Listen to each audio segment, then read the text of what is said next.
오늘 여러분과 함께 증거판과 금송아지라는 제목으로 우리 출애굽기 말씀 묵상을 함께 이어가도록 하겠습니다. 증거판은 하나님의 말씀이 기록된 돌판입니다. 금송아지는 이스라엘 백성들이 하나님과 다른 우상을 만들고 그 우상에 절하였던 바로 그 모습입니다. 오늘 이 부분을 여러분과 함께 출애굽기를 중심으로 함께 말씀 나누도록 하겠습니다.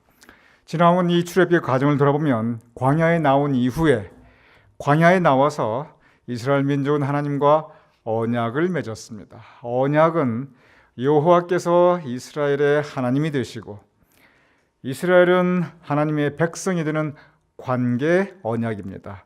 마치 결혼식과 똑같습니다. 절대적인 그리고 1대1의 그리고 서로 쌍무적인 언약이었습니다. 언약 이후에 하나님께서 그 백성들에게 율법을 주십니다. 모세를 시내산으로 올라오게 하신 후에 그 시내산에서 모세에게 율법을 주시는 장면이 20장부터 31장까지 기록되어 있습니다. 그래서 이 흐름을 보면 19장에 이스라엘 백성들과 하나님께서 피로 맺은 언약을 세우시고 그냥 언약이 아닙니다. 피로 맺은 언약을 세우십니다. 그리고 곧바로 하나님의 백성이 된 이스라엘 민족에게 율법을 주십니다. 그것이 20장에서 31장의 모습입니다.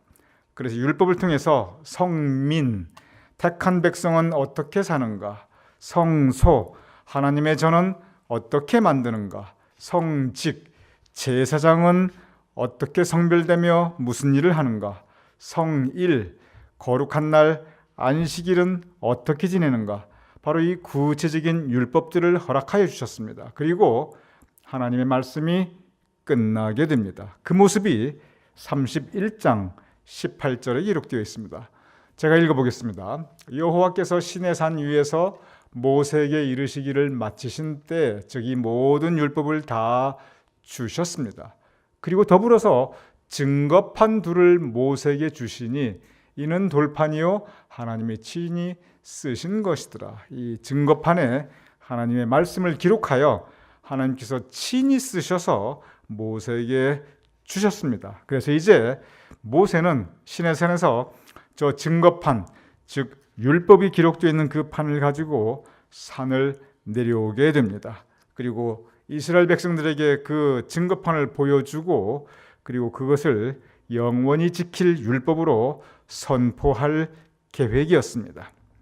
이제 이렇게 모세가 시내산에서 증거판 둘을 가지고 내려오고 있는데 그때 산 아래에서는 전혀 다른 일이 진행되고 있었습니다. 출애굽기 32장, 이제 오늘 32장인데 32장 1절 이렇게 기록되어 있습니다. 별로 좋지 않은 기록이지만 우리 한번 방금 모세가 하나님께서 주신 율법을 그 증거판 둘을 가지고 산 아래 이스라엘 백성을 향해 내려가고 있습니다. 자, 모세는 산 위에서 증거판 2개를 들고 내려가고 있고 그리고 산 아래는 어떤 일이 일어나고 있는가? 여러분 같이 읽어보겠습니다. 시작.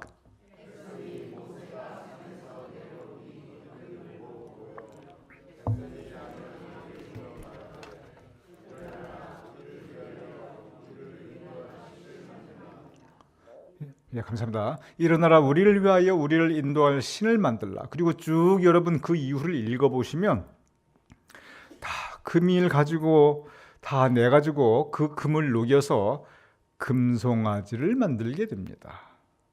그래서 위에서는 증거판이 내려오고 있는데 아래에서는 금송아지가 만들어지게 됩니다. 19장에 보면은 하나님께서 모세를 시내산으로 불러 이 모세가 올라오는 장면이 이 소상에 기록되어 있습니다. 백성들이 다 압니다. 백성들이 다 알 수 있는 그 모습들이 이미 백성들의 배웅을 받으면서 모세가 시내산으로 올라가게 됩니다. 근데 그때 뭐라고 기록되어 있냐면 모세가 시내산으로 올라갈 때 백성들 그냥 가만히 있었던 거 아니에요. 백성들은 스스로를 성결하게 하였습니다. 스스로 성결하게 하였다는 이 장면이 2번이나 19장에 나옵니다. 그래서 모세가 시내산으로 율법을 받으러 올라갈 때 이스라엘 백성들은 성결한 몸과 성결한 마음으로 주실 말씀을 기다렸습니다. 이것이 모세가 산 위로 올라갈 때 이스라엘 백성들의 모습이었어요. 성결한 몸과 성결한 마음으로, 그리고 준비된 마음으로, 가장 경건한 마음으로 하나님께서 주실 말씀을 기다렸습니다. 그런데 그 말씀을 기다렸는데, 그런데 지금 오늘 이 모습은 금송아지를 만들고 있는, 그리고 다른 신을 찾고 있는 모습을 32장 1절에 우리에게 말씀하고 있습니다. 여기에서 우리는 한번 생각해 보도록 하겠습니다. 32장 1절에 보면은, 다시 띄워주시겠어요? 32장 1절. 백성이 모세가 산에서 내려오미 더딤을 보고. 이 모든 일, 금송아지가 왜 시작했냐면, 처음부터 곧바로 모세가 산에 올라가자마자 모세 이제 올라갔다, 우리 금송아지 만들자, 절대로 그렇게 하지 않았어요. 모세가 올라갈 때 성결한 몸과 마음으로 경건하게 기다렸습니다. 그런데 왜 이런 금송아지가 일어나고 다른 신을 찾게 되고 하나님에 대한 믿음이 이 포기가 되냐면, 그 이유를 32장 1절은 아주 간단하게 기록했어요. 모세가 산에서 내려오미 더딤을 보고, 즉 늦어지는 것을 보고, 그리고 모여서 이제 금송아지도 만들고 다른 신을 만들고 우상 만들고 거기 절하고 경배하고, 그리고 성경에 보면 즐겁게 뛰어 놀기까지 합니다. 그리고 그 금송아지한테 제사를 지내는데 화목제까지 지내요. 여러분, 화목제가 뭐냐면은 제사를 지내고 그 음식을 함께 즐겁게 나눠 먹는 거예요. 그 제물을, 이제 소나 양으로 제물을 바치고, 그 제물을 바친 그 짐승을 번제, 불사르는 게 아니라 그걸 잡아먹고 같이 즐거워하는 게, 그게 화목제예요. 이 32장에 보면 화목제를 하나님께 드리는 게 아니라 이 금송아지에 드리고, 그리고 즐겁게 먹고 마시고 뛰놀았다고 기록되어 있어요. 그 모든 출발점이 산에서 내려오미 더딤을 보고. 성경에 보면은 이 모세가 저 산에서 얼마를 기다렸냐, 이 시간이 지나면 40일을 보냅니다. 이 40일을 모세가 그 위에서 시간을 보냈는데, 이 모세가 산으로 올라갈 때 그 모습을 한번 생각해 보시기 바랍니다. 성결한 몸과 마음으로 모세를 배웅하였습니다. 경건하게 기다렸습니다. 모세가 율법을 가지고 올 것을 기다렸습니다. 그래서 산 위에서는 율법을 듣고 있고 산 아래서는 기다리고 있는데, 처음에는 산 위에 올라가 율법을 받고 있는 모세의 마음이나 산 아래 율법을 기다리고 있는 백성들의 마음이나 처음에는 그 마음이 같았습니다. 처음에는 모세도 이스라엘 백성들도 성결한 몸, 성결한 마음이었고 경건한 자세였고, 그리고 하나님에 대한 분명한 믿음이었습니다. 그런데 시간이 흐릅니다.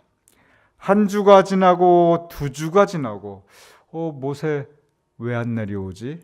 한 사나흘 걸릴 거라고 생각했는데 석 주가 지나고 넉 주가 지나갑니다.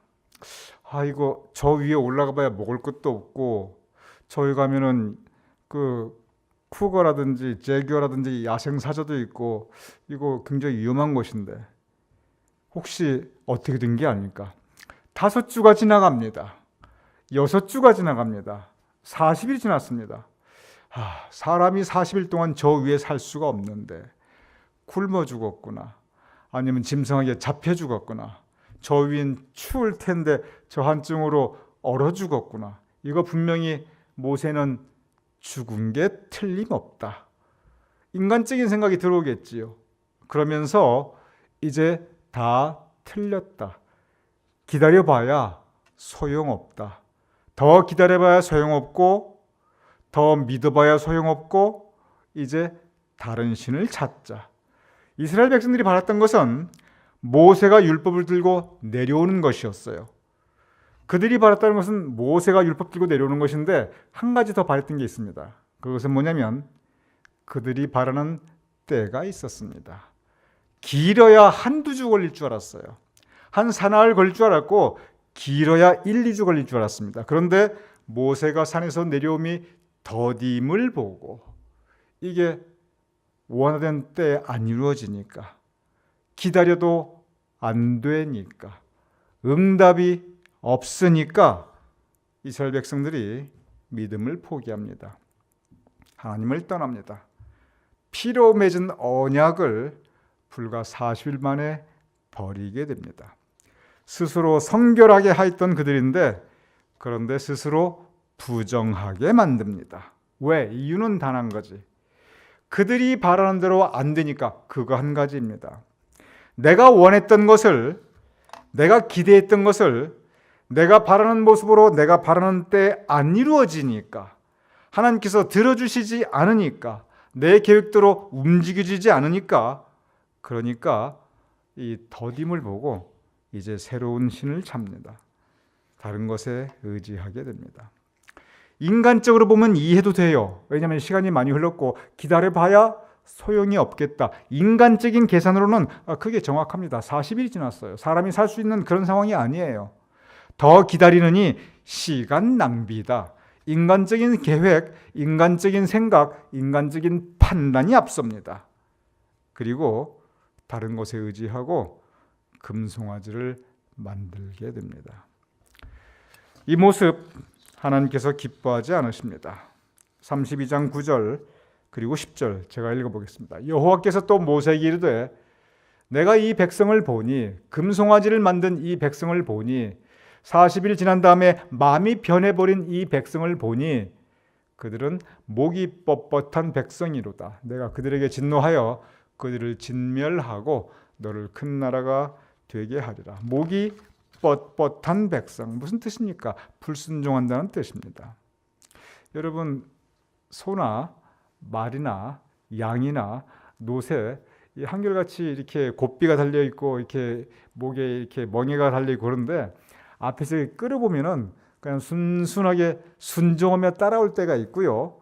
그리고 어떤 때 보면은 반항하면서 안 따라올 때가 있어요. 저도 그거 해봐서 알아요. 근데 안 따라올 때 한결같이 목에 힘을 꽉 줘요. 목에 힘을 꽉 주고 앞발에 버팅겨가지고 아무리 끌어도 그냥 목에 힘 뻣뻣하게 들어가 있고요. 앞발에 뻣뻣하게 힘들어서 안 따라오게 돼요. 바로 그 모습입니다. 목이 뻣뻣한 백성이로다. 순종하지 않는다는 의미입니다. 영적으로 교만하다는 뜻입니다. 내 백성으로 택해 주었는데 순종하지 않고 영적으로 교만한 백성, 내가 이 백성을 보니 목이 뻣뻣한 백성이로다. 하나님께서 진노하십니다. 모세가 간구합니다. 모세가 레위 지파, 제사장 지파입니다. 그래서 백성들의 죄를 하나님께 대신 회개합니다. 32장 31절 여러분께서 한번 읽어주시기 바랍니다. 시작.